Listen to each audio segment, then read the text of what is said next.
I grew up in Woodcliff Lake with my parents and my two brothers in a traditional Jewish home, but my involvement with the Jewish community really started a little bit later when I was married and when my husband and I and our first son, Aaron, moved to Rivervale, and I was looking to be connected. And my first involvement was with, National Council of Jewish Women, as well as the Y, which was in Washington Township. Most people come to Federation because they were asked to join a committee or to come to an event. I was just the opposite.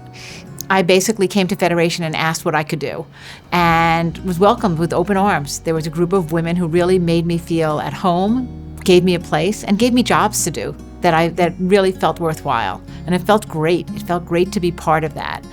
And slowly but surely, I became so involved that they asked me to be president of Women's Division. I then went on to join the big board and eventually became president. And it was a really wonderful, wonderful ride and wonderful experience. And I chaired a number of different committees along the way and learned so much about the impact that Federation has and the difference we make in our community. People ask me why I get involved. I can give you the pat answer, which would be, I'm involved because I know I change people's lives. But to be very honest, it's changed my life in a way that I never expected and I fully appreciate.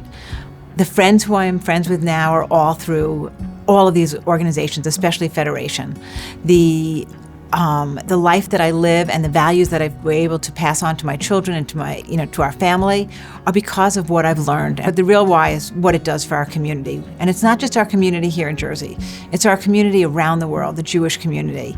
When something happens, I know that it's Federation that has boots on the ground and has the staff in place to make a difference on a moment's notice. There's a lot of younger women in the audience today, and I hope you'll stop and listen to one thing that I have to tell you.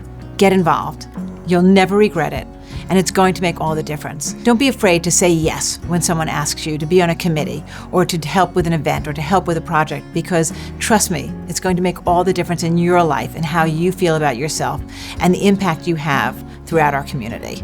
I really want to say a special thank you to my husband, David, to my sons, Aaron and Derek, and of course their wives, Leanne and Nikki, because without their support, I wouldn't be able to be as involved as I was and wouldn't be able to take the time that I do and have their support in doing all of it. And of course, I also want to thank my grandchildren because they're the light of my life. They mean everything to me, and they inspire me to continue to give and to give back to our community.